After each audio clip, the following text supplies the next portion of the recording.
আসসালামু আলাইকুম বন্ধুরা, এটা হচ্ছে লালমাই উপজেলা বুলুন দক্ষিণ ইউনিয়ন গোলাসো গ্রামের ভিতরে এই সাদমান ব্রিক্স একদম গ্রামের ভিতরে হওয়াতে আরও দক্ষিণ সাইডে ব্রিক ফিল্ড একবারে দক্ষিণ সাইডে। তো এই সোলার গ্যাসটা ডাইরেক্ট বাইরের দিকে যায়, গ্রামের ভিতরে ডাইরেক্ট ঢোকে।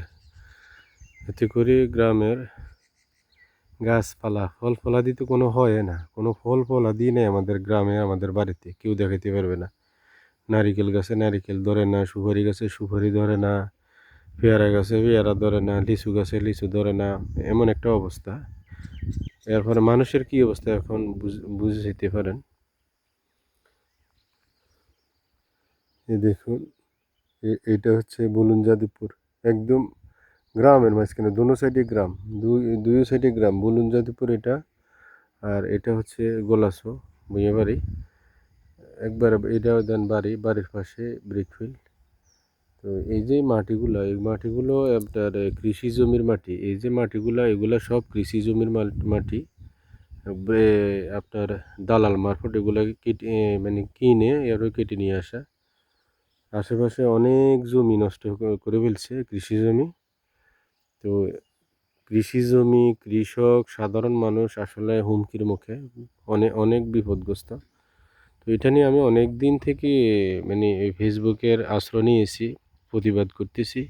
প্রশাসনিকভাবে অবশ্যই দেখে এটা, কারণ আমি আমার এই আইডিটা পরিবেশ অধিদপ্তরের সাথে সংযুক্ত আছে, কুমিল্লা, ঢাকা, সারা বাংলাদেশে।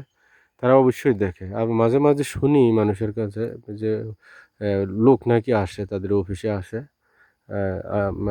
আসে এবার হাসতে হাসতে চলে যায়। তার মানে পকেটটা বাড়ি করি বান্ডেলটা নিয়ে চলে যায়। এটা আমি শুনছি আর কি, দেখি নাই। তবে এখানকার ইটও নাকি মানে যে সাইজ থাকার কথা ওই সাইজ নাই। তো সর্বোপরি আসলে ইট সাইজ থাকুক না থাকুক, কিন্তু এখানে আমরা অনেক সমস্যার মধ্যে আছি। আমরা যারা গ্রামবাসী আছি, সাধারণ মানুষ আছে, সবাই বিশেষ করে অনেক ক্ষতিগ্রস্ত। তো এটা আশা করি অন্তর্বর্তীকালীন সরকারের প্রধান এটা একটু দেখবেন, পাশাপাশি পরিবেশ অধিদপ্তর। আপনারা আপনাদের যদি কোনো কাজের মধ্যে পড়ে, আপনারা যদি কোনো ভালো মানুষ থাকেন, আপনাদের মধ্যে অবশ্যই এটা ব্যবস্থা নেবেন। আর বেশি কিছু বললাম না, সাধারণ মানুষ হিসেবে আর কি বলতে পারি।